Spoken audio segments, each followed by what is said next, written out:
The blood on his hands was still wet when he kissed her. Adana froze in her dark restaurant kitchen, the mop slipping from her fingers and clattering against the tile. Min-jae stood in the doorway like something out of a nightmare.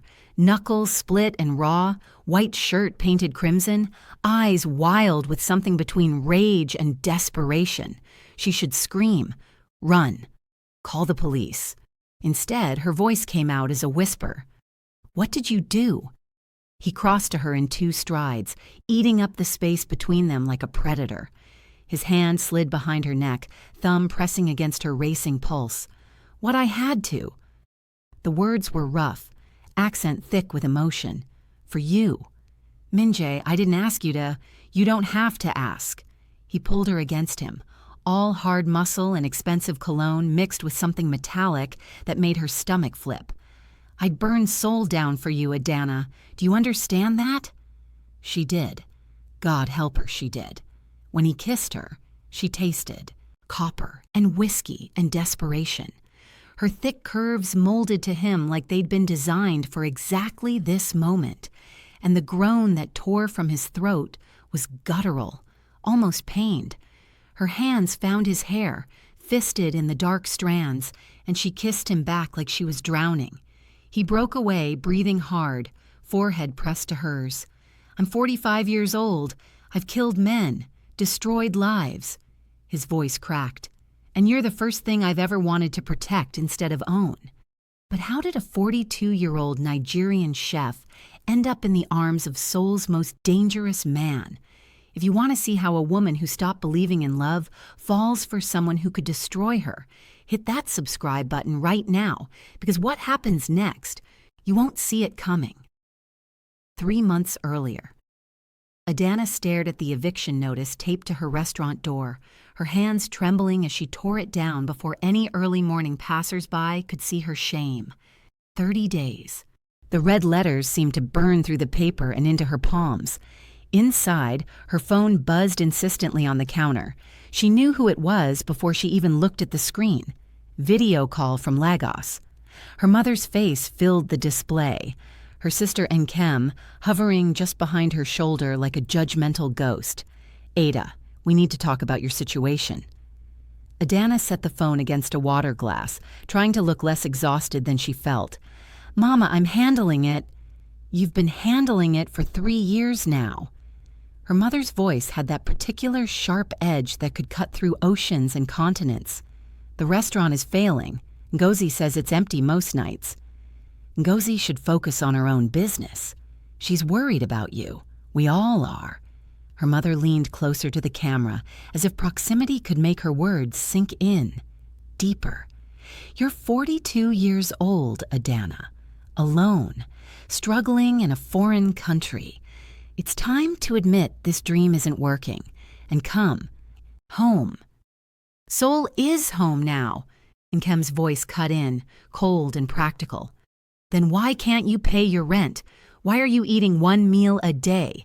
Ada, Ngozi says you look tired all the time." Adana ended the call. Her finger stabbed the red button with more force than necessary.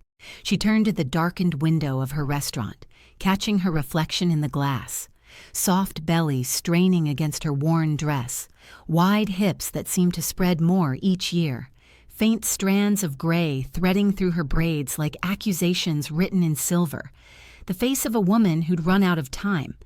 Too old, too fat, too late. The back door opened. She hadn't unlocked it. 3 men entered like shadows made solid, moving with the kind of confidence that came from owning whatever space they occupied. The 2 in back flanked the exits with military precision, but the one in front... He stopped her breath. Kang Min-jae looked like danger wrapped in expensive fabric. Sharp jaw, eyes that saw too much. He sat at her center table as if he owned not just the chair, but the building, the street, possibly the entire district. "We're closed," Adana said, proud that her voice came out steady. "I know." He gestured for his men to wait by the door, his movements economical and precise. "I'm considering this location for acquisition, but first..." He pulled out a stack of cash and set it on the table with a soft thud. Far too much money for any meal. Cook for me. If your food is worth saving, we'll talk terms." Pride warred with desperation in her chest. She thought of the eviction notice crumpled in her apron pocket, thought of her mother's disappointed face, thought of 3 years of struggling to keep this dream alive. Desperation won. She went to her kitchen and cooked like she was fighting for her life, because she was. Jollof rice with the perfect char at the bottom, the way her grandmother had taught her. Plantains fried golden in red palm oil, crispy on the edges and sweet in the center. Peppered goat meat so tender it would fall apart at the touch of a fork. She set the plate down in front of him harder than necessary. "Eat." Min-jae picked up his fork, took one bite of the jollof rice, and went completely still. The silence stretched so long that Adana's heart began to hammer. Had she oversalted it? Undercooked something? Was he about to tell her that even her cooking wasn't worth... He opened his eyes and they were different. Naked. Vulnerable in a way that made her breath catch. "Who taught you this?" "My grandmother, in Lagos, before she died." "Tell me about her." It wasn't a request. There was a need in his voice that she didn't understand, something raw and desperate that called to something equally raw in her. Against all logic, against every warning bell ringing in her head, Adana sat down across from him. She told him about her grandmother's kitchen in Lagos, about the way the old woman had taught her that food was love made visible, about how cooking was the only thing that still made Adana feel like herself, like she hadn't lost everything in the divorce and the move and the endless struggle to belong in a country that saw her as perpetually foreign. Min-jae listened like every word mattered, like she mattered. When she finally stopped talking, he set down his fork and stood. He pulled out more cash, enough to cover 3 months of her overdue rent, and placed it deliberately on the table. "I'm not buying your location." Adana blinked. "Then what? I'm paying your debts, all of them. Your rent, your suppliers, your permits." He headed for the door, then paused and looked back at her. "And I'm becoming a regular customer. What time do you close?" 10 o'clock. "But why would you—" "Because I haven't felt home in 10 years. His voice was quiet, almost too quiet to hear. "And you just gave it to me. I'll be here tomorrow at 9:30, every night after that." He left before she could respond, his men following like shadows. Adana sat alone in her empty restaurant, staring at the money on the table, and wondered what she'd just agreed to. The next night, Min-jae arrived at exactly 9:30 carrying a canvas bag. He set it on her counter and began unpacking ingredients: Korean red pepper paste, fish sauce, napa cabbage, garlic by the fistful. "My mother's kimchi recipe," he said without preamble. "I want to know if I'm remembering it right." They cooked together, and every accidental touch felt electric, his hand steadying hers as she sliced cabbage, her fingers brushing his as she reached for the same bowl. The intimacy of it was more dangerous than anything else, domestic and simple and terrifying. "Tell me about your divorce," Min-jae said suddenly, having made his findings, his hands deep in a mixing bowl. Adana's knife paused, mid-slice. "Why?" "Because I want to know what fool let you go." She shouldn't tell him, shouldn't expose herself like this to a man who was clearly dangerous, clearly involved in things she didn't want to know about, but her mouth opened anyway. His name was Tunde. He said I was too fat to be desired anymore, too old to start over.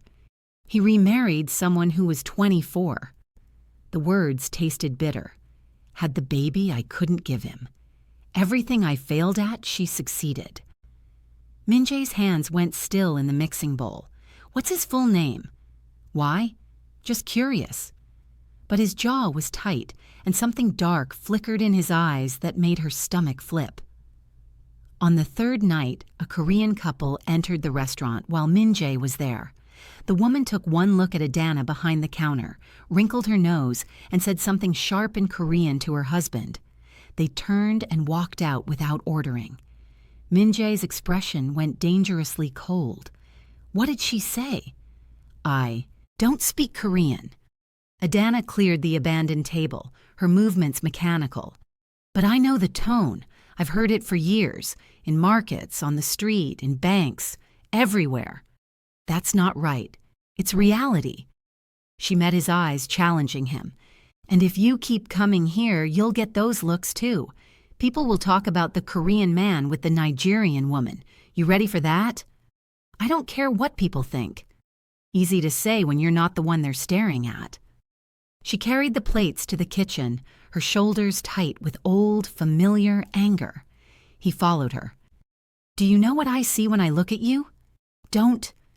Someone who built something real in a foreign country, who cooks like she's casting spells, who has curves I can't stop imagining my hands on, and an attitude that makes me insane.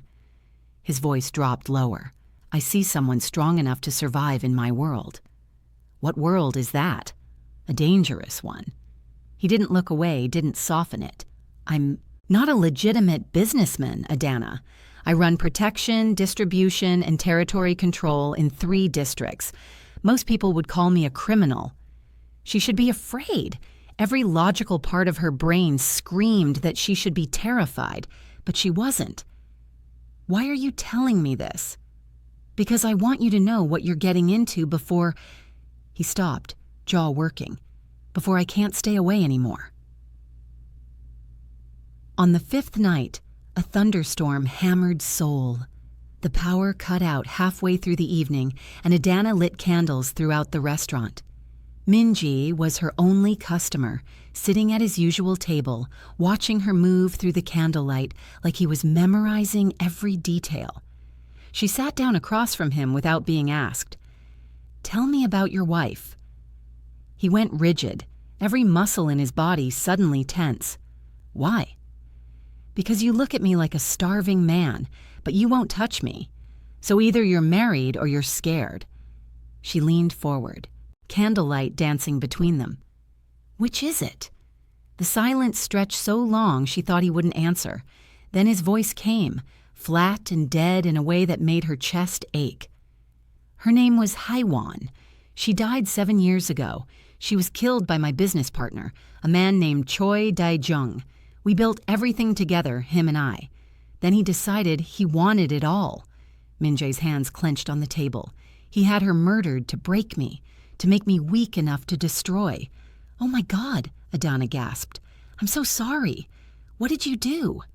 I killed his younger brother, the only family Dae-jung had left.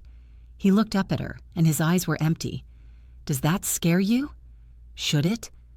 Yes. Well, it doesn't. She reached across the table, her hand covering his. I survived a husband who told me I was worthless.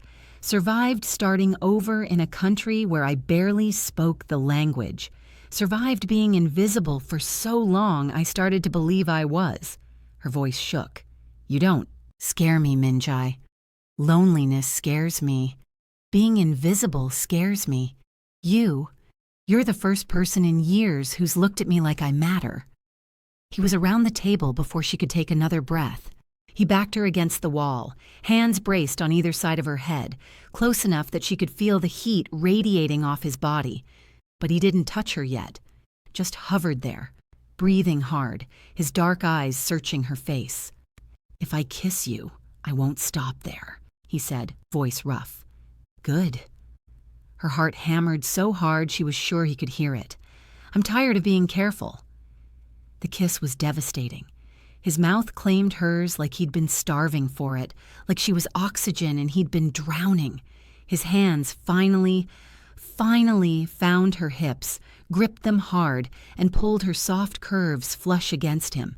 She gasped at the contact, at the undeniable evidence of how much he wanted her. And he swallowed the sound with another deep kiss, her hands fisted in his hair. His groaned against her mouth, the sound almost pained. She'd never been kissed like this, like she was necessary, like she was the only thing keeping him alive.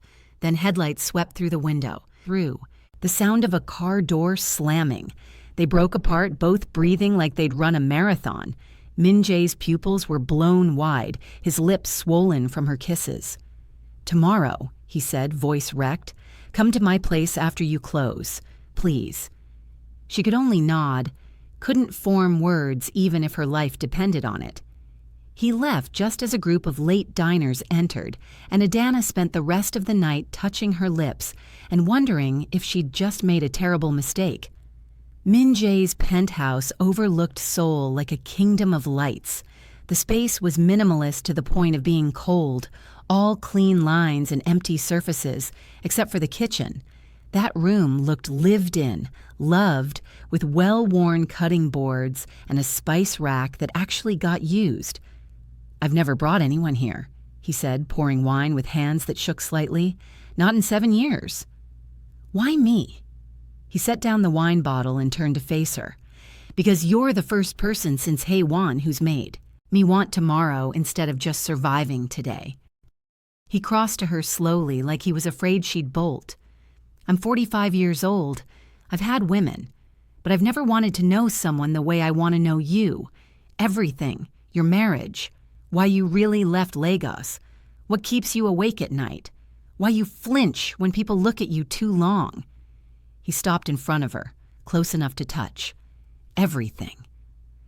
So she told him about Tunde's kindness in the beginning, before it curdled into cruelty, about the affair with his secretary, a girl barely out of university, about the divorce papers and her family's shame, how her mother had cried and called her a quitter.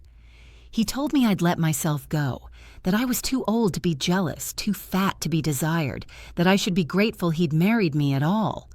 Her voice cracked. "And when I left him, when I filed for divorce, my family acted like I'd committed the sin. Not him, me." Min Jae's jaw tightened, a muscle jumping beneath the skin. "Where is he now?" "Lagos, remarried.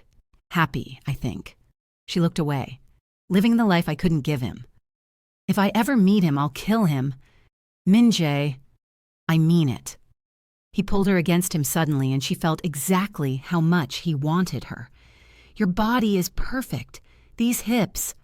His hand slid down to grip them, possessive and reverent at once. "I've dreamed about them since the first night you fed me. Your curves, your skin, the way you move through your kitchen like a queen ruling her domain. You're the most beautiful woman I've ever seen. You don't have to lie to make me feel better." "I'm not lying." He turned her to face the floor-to-ceiling windows. Seoul glittered below them, a million lights in the darkness. His hand spanned her waist from behind, and she could feel every inch of him pressed against her back. "Look, do you see how you fit against me? Like you were designed for exactly this." She did. They fit together perfectly, her softness, against his hard angles, her curves filling the spaces of him. "Stay tonight," he murmured against her ear. "Let me show you what you are to me." "Yes." He undressed her slowly in his bedroom, hands trembling as he revealed each new inch of skin. He kissed her soft belly, the stretch marks on her hips, the thickness of her thighs, worshipped every part of her that Tunde had criticized, that society had taught her to hide. "You're shaking," she whispered, "because I haven't wanted anything this badly in my entire life." He looked up at her from where he knelt. "And I'm terrified I'll ruin it, that I'll hurt you or scare you or—" She pulled him up to her. "You won't." "I might." His voice was raw. "I'm not good at gentle things, Adana." "Then don't be gentle." She kissed him hard. "Just be real." When they finally came together, it was intense and raw and perfect. He watched her face like he was memorizing every expression, every gasp, every moan. Whispered words in Korean she didn't understand but felt in her bones, words that sounded like prayers and promises and pleas all at once. After, wrapped in his expensive sheets with his arms around her, she felt brave enough to say it. "I'm falling in love with you." His entire body went rigid. "Don't." "Why?" "Because everyone I love dies screaming." His voice cracked. "And I can't survive losing you, too." "You won't lose me. You don't know that." But he pulled her closer anyway, buried his face in her hair. God help me, I'm too selfish to let you go, even knowing what could happen. She fell asleep in his arms, feeling safer than she had in years, not knowing that morning would bring everything crashing down. Her phone woke her before dawn.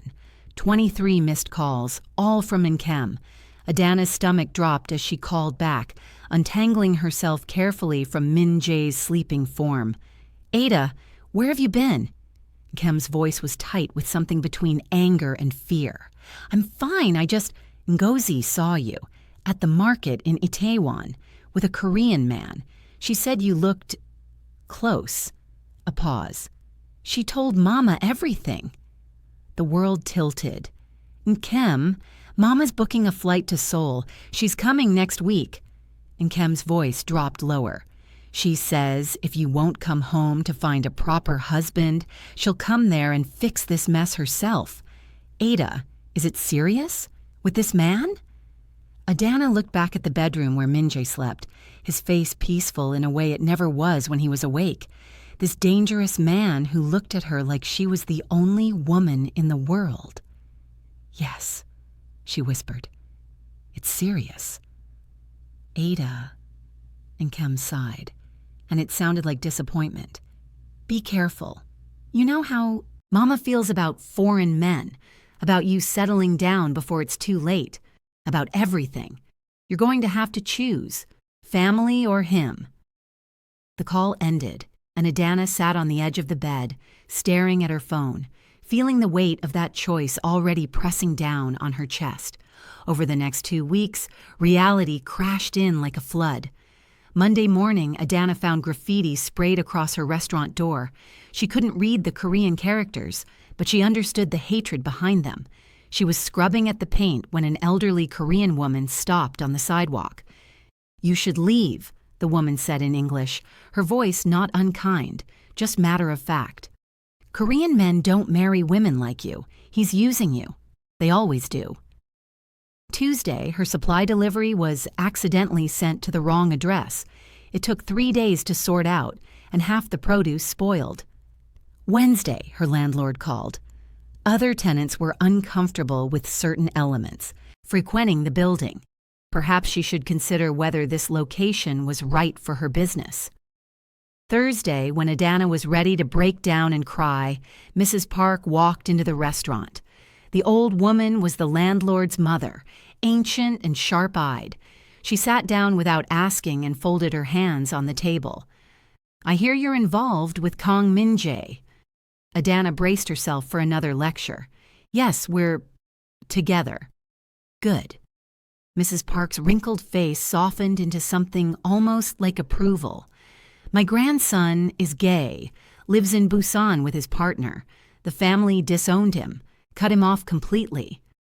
She looked around the restaurant at the fusion of Nigerian and Korean decorations Adana had carefully curated. "You built this yourself?" "Yes." "Then you're stronger than most people in this city. Seoul needs more people who don't run when things get difficult." Mrs. Park patted Adana's hand with her papery one. "You're stronger than you know, child. Don't let them break you." After she left, Adana cried for the first time in weeks, but they were good tears. When Min Jae found out about the graffiti that night, his rage was cold and controlled, and somehow more terrifying than if he'd shouted. "Give me names," he said quietly. "I'll handle it." "And then what?" "You'll hurt them. Threaten them." Adana shook her head. "That just proves them right, that you're dangerous and I'm your foreign whore who needs a gangster to fight her battles." "Don't call yourself that. It's what they think." Her voice rose despite herself. "This is my fight, Min Jae. My restaurant, my life, my choice to be with you. Let me handle it my way." Every instinct in him clearly screamed to protect her, to destroy anyone who dared hurt her. She could see the war playing out on his face, but finally, he nodded. "Your way, but if it gets worse, then we'll deal with it together." She touched his face. "Together. Not you handling everything while I hide." The next afternoon, a beautiful Korean woman entered the restaurant. Young, perfect skin, designer clothes that probably cost more than Adana's monthly rent. She sat down without invitation, her smile cold and sharp. "You're Adana. I'm Yoon Ji-woo." The name meant nothing, but the way she said it, like Adana should know, should be intimidated, made her spine stiffen. "What can I get you?" "Nothing. I'm not here to eat." Ji-woo folded her hands on the table, examining her perfect manicure. "I loved Min-jae for 10 years, waited for him after his wife died, thought eventually he'd see me, really see me, and realize I was the right choice." Adana's stomach clenched, but she kept her face neutral. "What do you want?"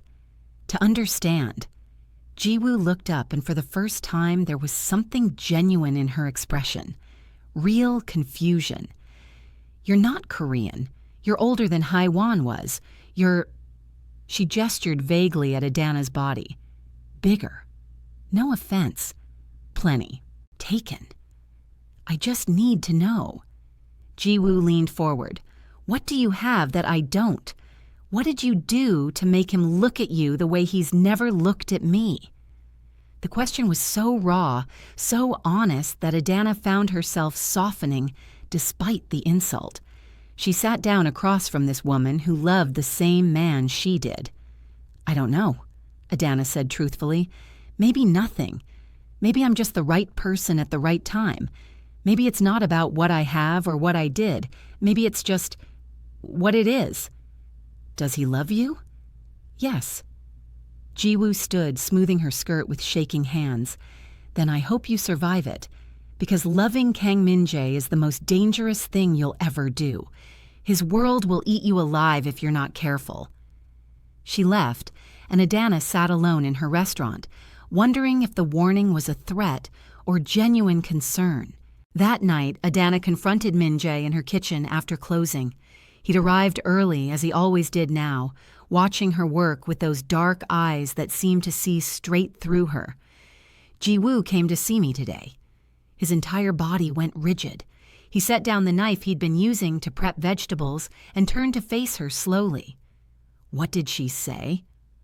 "That she loved you for 10 years, that I'm not your type, not Korean, not young, not thin." Adana's voice shook despite her best efforts to keep it steady. "And I need to know something, Min-jae. Am I just different enough to be interesting? The struggling chef you're fixing? Another project for the man who collects broken things?" "No, because I'm 42 years old. I don't have time to waste on men who are trying to save me." She stepped closer to him, forcing herself to meet his eyes even though her heart was hammering. "I need the truth. Do you love me, or do you love the idea of rescuing me?" "I love you." He crossed the space between them in 2 strides, his hands framing her face with a gentleness that contradicted the intensity in his voice. "Not the idea of you, not some project. You, the woman who looks me in the eye and tells me when I'm being an idiot, who cooks like she's performing magic, who survived a marriage that tried to break her and came out stronger." His thumbs brushed across her cheekbones. "Ji-woo was never my fiancé. Her family wanted the alliance. She wanted my status, my money, my power. I never loved her because I never even liked who I was around her. And with me? With you, I remember what it feels like to be human instead of just a weapon." His voice dropped lower, rougher. "Yes, I helped with your debts. Not to save you, to keep you here, in Seoul, where I could see you every day, where I could be selfish and fall more in love with you until it terrifies me." "Prove it," she whispered. He kissed her then, deep and desperate, backing her against the counter. His hands found her hips, gripped them possessively, pulled her against him until she could feel every inch of how much he wanted her. She gasped, and he swallowed the sound, his mouth moving to her neck, her collarbone, that spot behind her ear that made her knees weak. "Mine," he growled against her throat. "Say it." "Yours," she gasped as his hand slid under her shirt, warm against her skin. "Yours, Min-jae." They barely made it upstairs to her small apartment above the restaurant. The lovemaking was different this time, more desperate, more claiming, like he was trying to prove with his body what his words couldn't fully express. And afterward, wrapped in her sheets with his heart still racing against her back, she felt the truth of it settle into her bones. He loved her, really loved her. Now she just had to figure out how to keep that love without losing everything else. The next evening, her mother and Nkem appeared at the restaurant without warning. Adana looked up from wiping down tables to find them standing in the doorway, her mother in her best traveling clothes, Nkem carrying 2 suitcases. Her stomach dropped to her feet. "Mama," Nkem, "you didn't say you were coming today?" "We wanted to see this restaurant of yours," her mother said, her eyes already scanning the space with visible disapproval. "And meet this man Ngozi told us about." As if summoned by the words, Minjai walked in from the kitchen where he'd been helping prep for dinner service. He stopped when he saw them, his expression carefully neutral, but Adana saw his shoulders tense. "Mama Nkem, this is Kong Minjai. Minjai, this is my mother and my sister." The dinner that followed was one of the most excruciating experiences of Adana's life. Her mother and Nkem sat on one side of the table, Minjai and Adana on the other, and the tension was thick enough to cut with a knife. Her mother spoke in Igbo, her voice sharp and cutting. "So this is the man? Ada, he's not even African." Adana's face burned. "Mama, please. You're 42 years old, no children, divorced, and now you're with a foreign man whom Ngozi says is involved in criminal activities?" Her mother's voice rose slightly. "What are you thinking?" Minjai set down his fork carefully. He didn't speak Igbo, but he clearly understood the tone. He addressed Adana's mother in English, his voice respectful but firm. "Mrs. Okafor, I understand you have concerns about me, about my culture, my work, whether I'm good enough for your daughter." He stood, and Adana saw him straighten his shoulders like he was preparing for battle. "I'm not good enough. I'll never be good enough. Your daughter is remarkable, stronger than anyone I've ever met, kinder than I deserve, more beautiful than she knows. But I love her anyway, and I'll spend the rest of my life trying to deserve her." Kem leaned forward, her voice cold. "Love isn't enough when your world puts her in danger. We've heard things about you, Mr. Kang, about what you do, about the people you associate with. You're right. Love isn't enough." Minjai looked at Adana then, and something in his expression made her heart clench. "Which is why I'm giving her the choice. Stay with me and risk everything. Your family's approval, your safety, the life you could have had, or walk away and be safe. I'll disappear from your life completely if that's what you want." The restaurant went silent.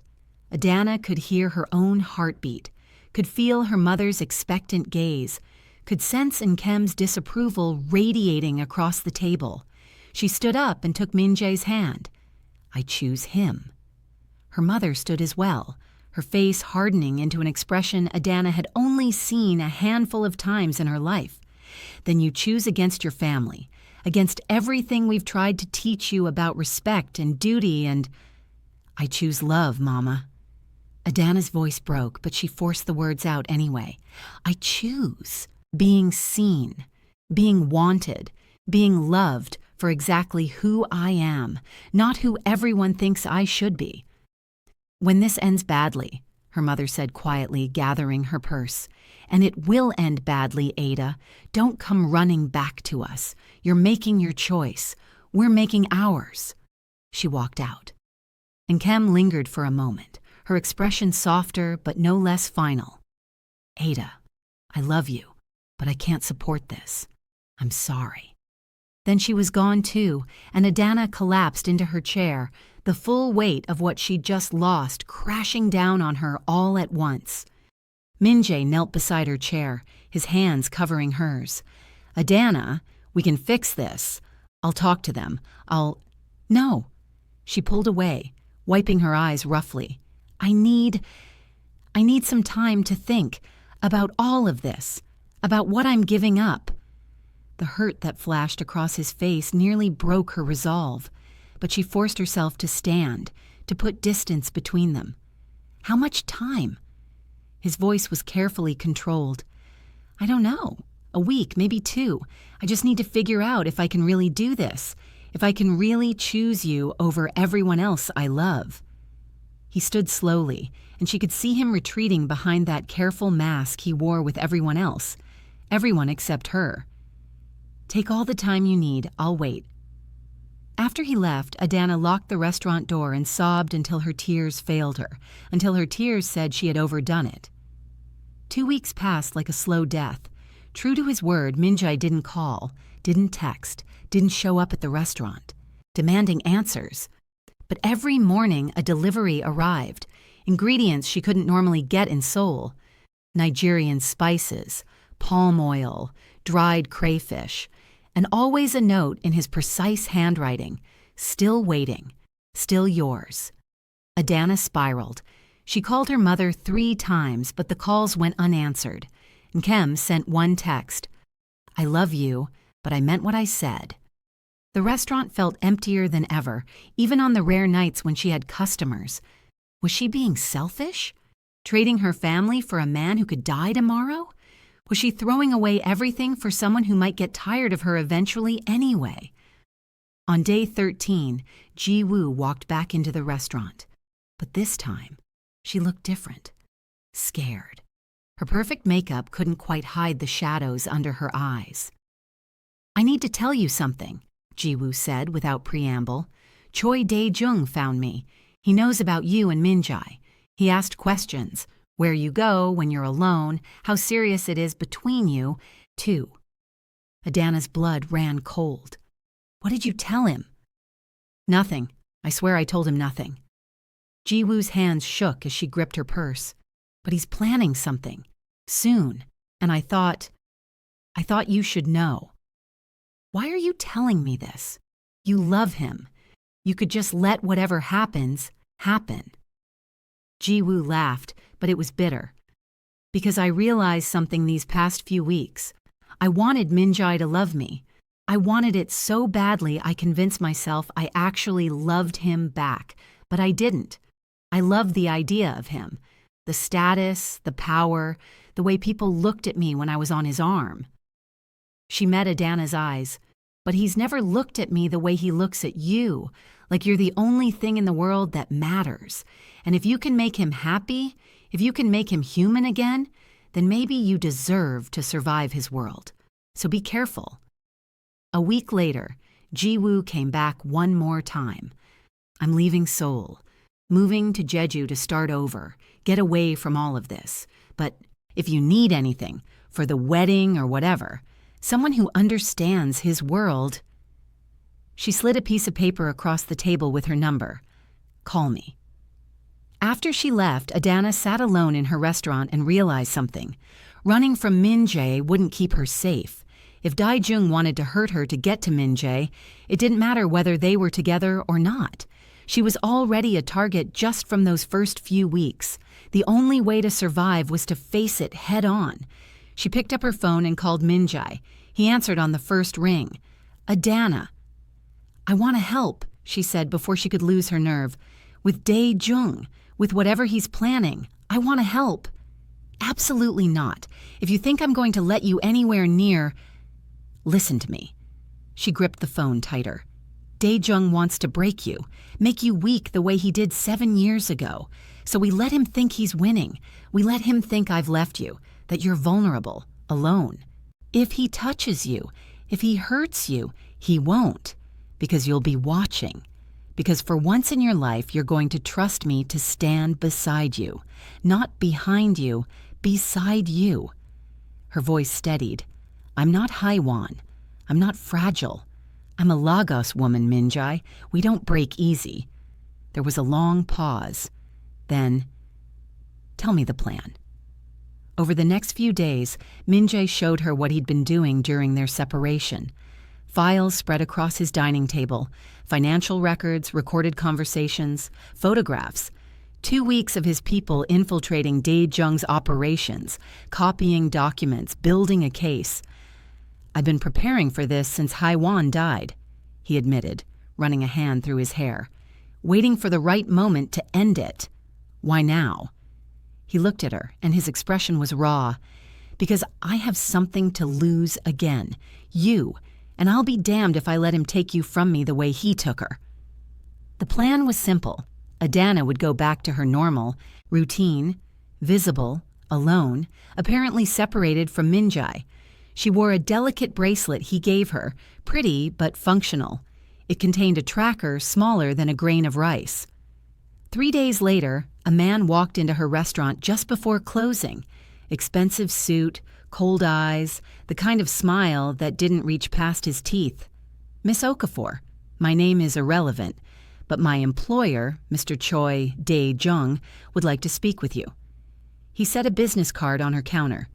"He knows you and Mr. Kang have separated.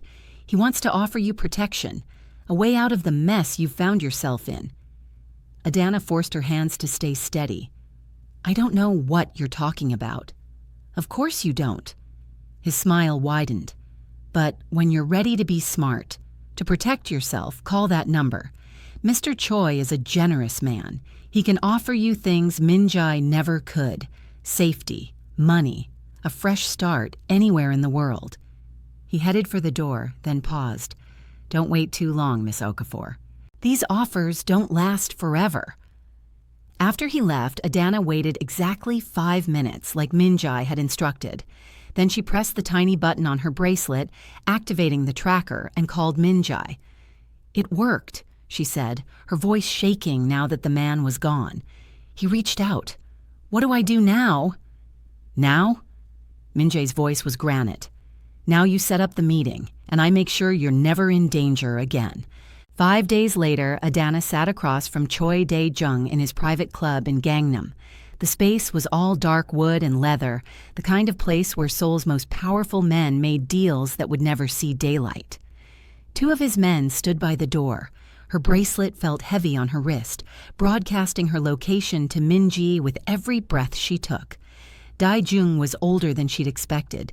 Distinguished silver hair, expensive glasses, the kind of face that could belong to a professor or a grandfather. He smiled warmly as he gestured for her to sit. "Miss Okafor, thank you for coming. I know this must be difficult for you." She forced herself to look nervous. "It wasn't hard. I don't have much choice, do I?" "You always have a choice. That's why you're here." He poured tea with steady hands. "Minjai is a dangerous man. Surely you've realized that by now." "I have. And yet you stayed with him. Until recently." He studied her over the rim of his teacup. "What changed?" "I realized I can't live in constant fear. The violence, the threats, waking up every morning wondering if he's dead or if I will be, because someone wants to hurt him." She let her voice shake. "I can't do it anymore." "Very smart." Dae-jung set down his cup and leaned forward. "I can offer you protection, money enough to start over anywhere in the world. All I need in return is information about his operations." "I don't know anything about his business." "You know his routines, where he goes, who he trusts, his vulnerabilities." Dae-jung's smile never wavered. "That's more than enough." Adana pretended to consider it, letting the silence stretch. Then she stood abruptly. "What guarantee do I have that you'll keep your word?" "My word as a businessman." "The word of a man who had an innocent woman killed to hurt his partner?" She met his eyes. "Forgive me if that's not particularly reassuring." His expression hardened, the grandfatherly warmth evaporating like morning fog. Hae-won wasn't innocent. She knew exactly what Min-jae was, what we both were. She made her choice to stay in that world. And I'm making my choice to leave it. Adana lifted her chin. "I won't help you destroy him." "Then you're a fool." He snapped his fingers and his men moved. "And fools don't survive in this world." They grabbed her before she could run. She fought back, landed one solid elbow to a guard's throat, exactly like her grandmother had taught her in Lagos markets where purse snatchers worked in broad daylight. But there were 2 of them and they were trained. They restrained her with brutal efficiency. You know too much now, Dae-jung said, standing and adjusting his cuffs. You've seen my face, heard my voice. I can't let you walk away with that. In about 30 minutes, Min-jae will receive a video of exactly what happens to women who refuse me. And then we'll see how human he really is. They dragged her down to a basement. Concrete walls, a single light, bulb. One of the men pulled out a knife, and Adana's heart hammered so hard she thought it might break through her ribs. But the tracker was still working. Min-jae knew where she was. He was coming. She just had to survive until he got here. The lights cut without warning. In the sudden darkness, gunshots cracked like thunder, screaming. The sound of bodies hitting the floor. The man holding her loosened his grip in confusion, and Adana wrenched away, grabbing a metal pipe from a broken shelf. When the emergency lights flickered on, casting everything in hellish red, she swung it hard into the knee of the guard closest to her. He went down with a howl. Min-jae stood in the doorway with 3 of his men, all of them armed, but his eyes locked on her, bleeding from a cut on her forehead, fierce and alive and standing over an unconscious guard with a pipe in her hands. You said beside you, she panted, lowering the pipe. Not behind, remember? Something in his expression cracked.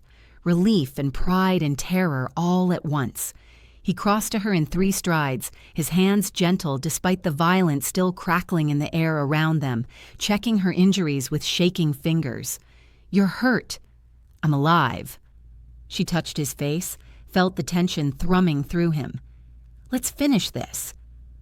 They found Dae-jung trying to escape through a back exit. Min-jae didn't shoot, didn't attack. He just stood there, blocking the way out, holding a thick folder. I have every file on your operations, every politician you've bribed, every laundering scheme, every murder you've ordered, including Haiwan's, dates, times, photographs, recordings. His voice was ice. I'm not killing you, Dae-jung. I'm giving you a choice. Disappear. Leave Seoul. Leave Korea. Never come back. Or stay and spend the rest of your life in prison while I personally dismantle everything you've built piece by piece. You think the law will protect you? Dae-jung spat. You think you can just walk away from this life? I don't need protection, but these files will destroy you, and that's enough. Min-jae took Adana's hand, lacing their fingers together. I'm done with revenge. I'm done with this war. I'm choosing something better. Dae-jung looked at them both, at the folder, at the ruins of his empire. She made you weak. No. Min-jae's grip on Adana's hand tightened. She made me human again. There's a difference. But Dae-jung had one final card to play. 2 nights later, a man broke into Min-jae's penthouse. Former military, fanatically loyal, the kind of soldier who'd die before betraying his commander. He'd been on Dae-jung's payroll for years, had bribed a security guard to let him in. He was waiting to ambush Min-jae, but Min-jae's head of security had caught the breach, had warned him. Min-jae arrived ready for the fight. It was brutal and ugly and savage. The man had a knife. Min-jae disarmed him, but not before taking a slash across his ribs. And then the man made a mistake. He laughed and described in vile detail exactly what Dae-jung had ordered him to do to Adana, what he'd been planning before they'd stopped him. Min-jae stopped seeing anything but red. When it was over, his knuckles were split and bloody, and the man would never threaten anyone again. Min-jae stood there in his ruined penthouse, breathing hard, blood dripping from his hands onto the expensive floor, and all he could think about was Adana. He drove to her restaurant with blood still wet on his hands, not bothering to clean up, not bothering with anything except the desperate need to see her, to touch her, to know she was safe. The back door was unlocked. He found her in the kitchen, wiping down counters, and she froze when she saw him. What did you do? She whispered. He crossed to her in 2 strides. What I had to. His hand slid behind her neck, thumb against her racing pulse. For you. Min-jae, I didn't ask you to. You don't have to. Ask. He pulled her against him. I'd burn soul down for you, Adana. Do you understand that? She did. God help her, she did. When he kissed her, she tasted copper and whiskey and desperation, and she kissed him back like he was the only solid thing in a world that kept trying to tear them apart. He broke away, breathing hard. I'm 45 years old. I've killed men, destroyed lives. His forehead pressed to hers. And you're the first thing I've ever wanted to protect instead of own. Did you kill him? She asked quietly. Yes. The man who threatened me? Yes. She took his bloody hands in hers. Come upstairs. In her small apartment above the restaurant, Adana cleaned his wounds with gentle hands. He sat on the edge of her bed, watching her face in the dim light as she worked, dabbing antiseptic on his split knuckles. Does it scare you? He asked quietly. What I'm capable of? Yes. She didn't lie to him. Never lied to him. But not as much as losing you scares me. Not as much as living without you scares me. They made love slowly this time, tender and vulnerable. His hands trembled as they traced her curves, like he was trying to memorize every inch of her. She touched him like he was human instead of the weapon everyone else saw, kissing the scars on his knuckles, the tension in his jaw, the shadows under his eyes. I don't deserve you, he whispered against her skin. Probably not. She pulled him closer. But you're mine anyway. Afterward, wrapped in her sheets with the soul night humming outside her window, he raised himself on one elbow and looked down at her. Mary. Me. Minjay. Not someday, not eventually. Now, tomorrow, next week, whenever you'll have me. His voice was steady, certain. I'm 45 years old.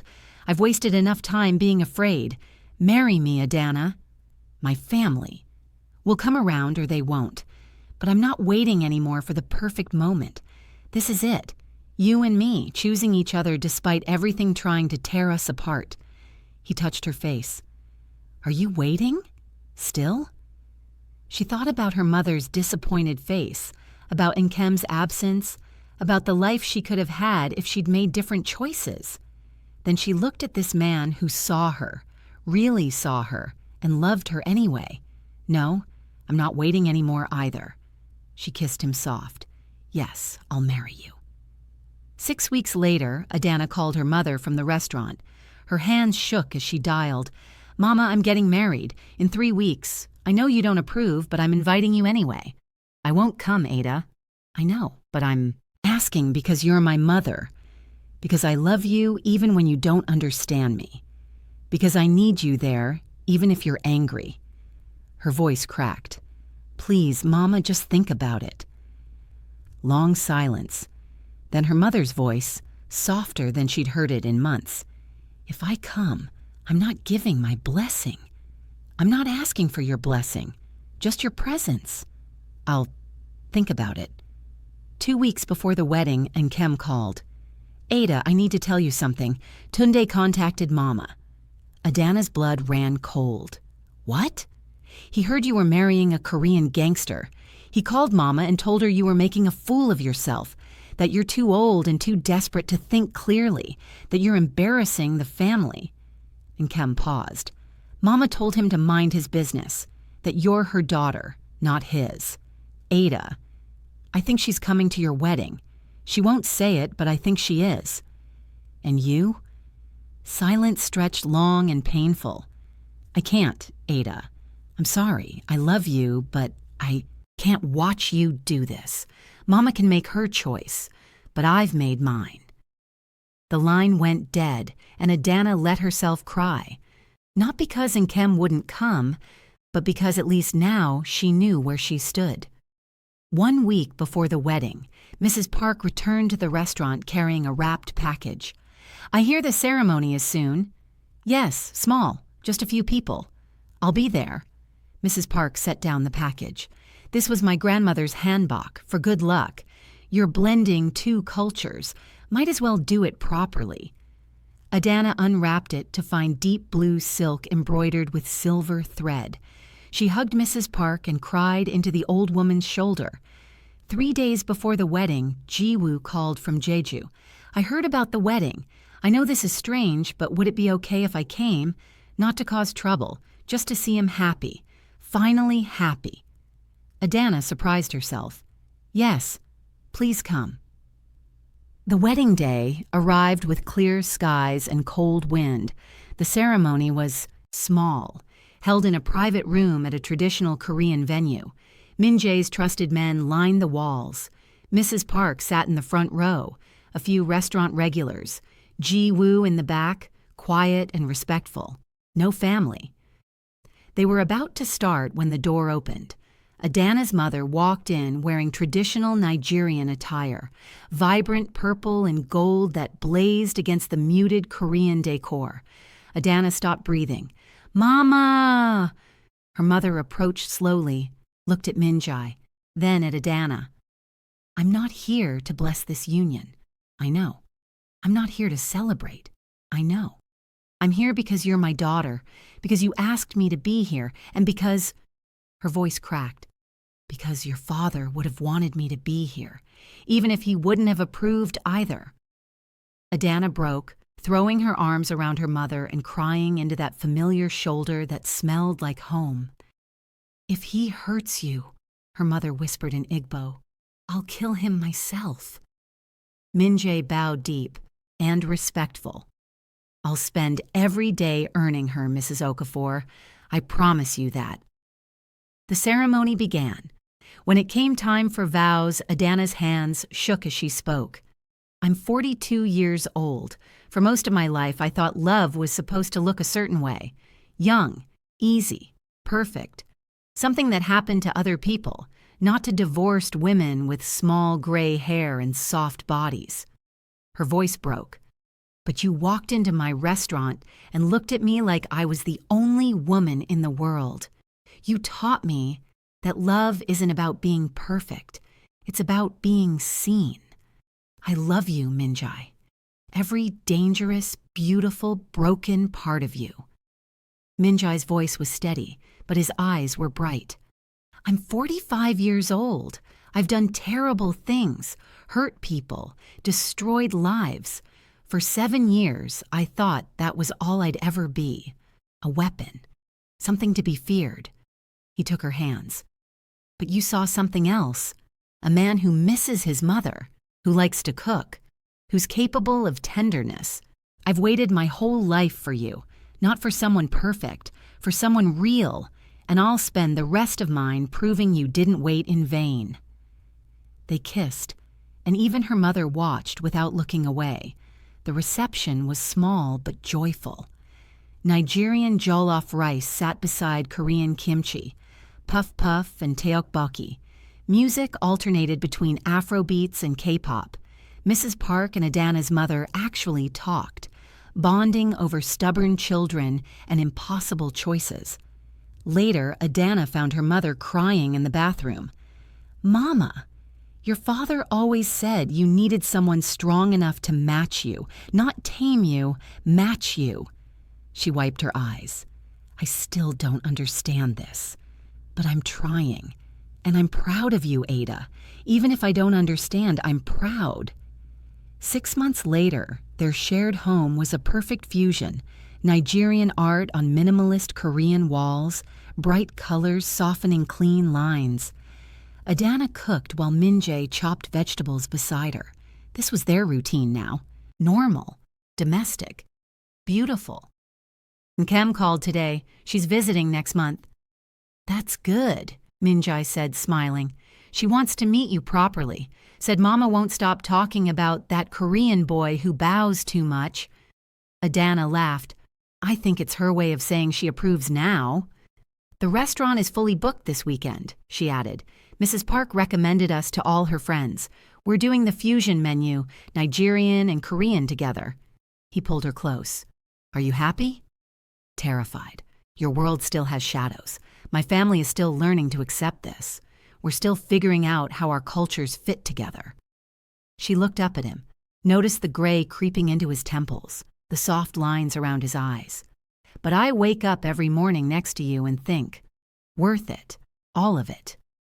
Do you regret choosing me? He asked. Over everything else? Only that I didn't choose you sooner. He kissed her slow and deep, and she melted into him like she always did. She pulled back. Promise me something. Anything. 10 years from now, when I'm 52 and you're 55, when we're both slower and grayer and softer, promise me you'll still look at me like this. Like what? Like I'm the only woman who matters. Minjae cupped her face in his hands. Adana, when you're 52, I'll be 55. Slower, weaker, more broken than I already am. He kissed her forehead, her nose, her lips. But I'll look at you exactly like this, because you won't just be older. You'll be more of everything I love, more real, more mine, more you. She cried, and he held her, and they slow danced in their kitchen with no music playing, just the sound of their breathing, their hearts beating in sync, and the quiet certainty that they'd found exactly what they'd been waiting for all along. The end. If this story showed you that real love has no expiration date, that the right person sees your soul and not your scars, hit that subscribe button and drop a comment telling me what moment made you believe in Adana and Minjae, because I want to know which part touched your heart. I'll see you in the next love story.